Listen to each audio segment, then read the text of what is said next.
This is Jim Williams with the Hurricane City update for February 3rd around 12 noon. Last night I had my quarterly show called Weather and the Media at hurricanecity.tv. We discussed a lot of things. My guest was author and storm chaser Chris Kreider. But before I get to that, I wanted to mention some things at Hurricane City and some changes and whatnot. First of all, y'all know that we do have our social networks all set up at Hurricane City. I know it was a little late getting out of the gates on this one, a few years after the social networks actually started coming out and getting popular. But needless to say, we have the Facebook page, Hurricane City Tracking. YouTube is hurricanecity.com. It's all spelled out, Hurricane City, D-O-T-C-O-M. And then, of course, Twitter is Hurricane City, and Ustream is Hurricane City. So check out, especially YouTube and Ustream has a lot of interesting stuff. A lot of videos are uploaded to YouTube on our channel, and Ustream TV especially, because we record just about every major weather disaster that's going on at some point.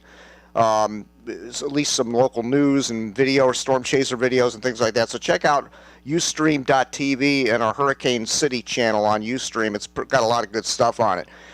So I just wanted to pass that along. Also, mentioned Jim Leonard last night. Jim is, for those of you that have seen Jim and watched him over the years, his health has kind of deteriorated a little bit. And Jim's given me permission to announce that he's got a diagnosis of something called ataxia, which affects your motor functions, your walking ability, your speaking ability, and there's really no cure for this. And unfortunately, the only thing Jim can do is just do physical therapy and speech therapy and whatnot to try to get through this. So we wish Jim the best of luck, and send Jim your thoughts if you can, and let's see if he can get better through this process. All right, I had Chris Kreider on last night. Great guest, very knowledgeable on storm chasing. She's written 2 books.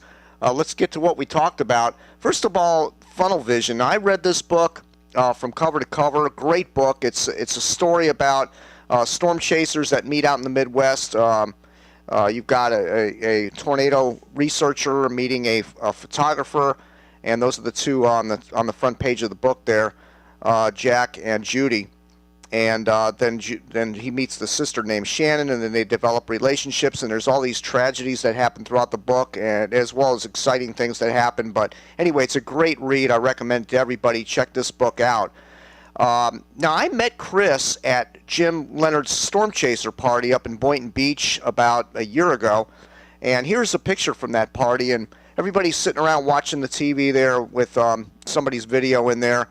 You got Jack Bevan over here from the National Hurricane Center. You got Jim Leonard on the ground there, and Chris Downs came down from Oklahoma. You got Michael Laka. You got Mark Sudduth from hurricanetrack.com. Derek Sibley over here, Storm Chaser. So, and there was a bunch of people in the background there that also came to the party. But, Chris put her video in. Everybody's talking and, gabbing on and everything. And I started watching this video, and I'm thinking, man, this is an incredible piece of work that she's put together here, editing this video down.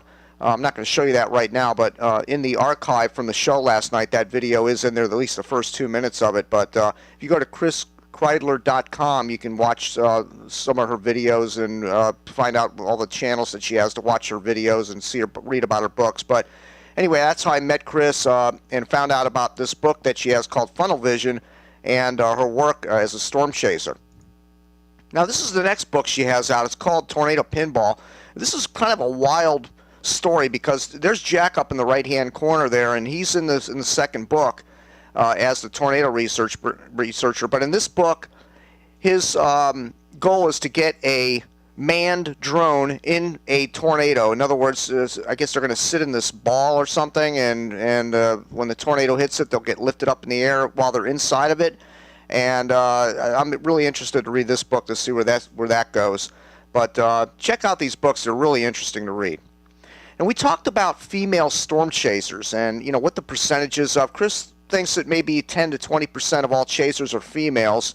And when you get the females and males together, relationships can develop. But a lot of the women are from college, learning meteorology, and they get out in the field and learn about tornadoes. And we discussed a lot of the relationships. These are 2 girls from Canada that come down and chase tornadoes, and they're doing their research down here in the United States. There's no better place in the Midwest for filming tornadoes, no doubt about it.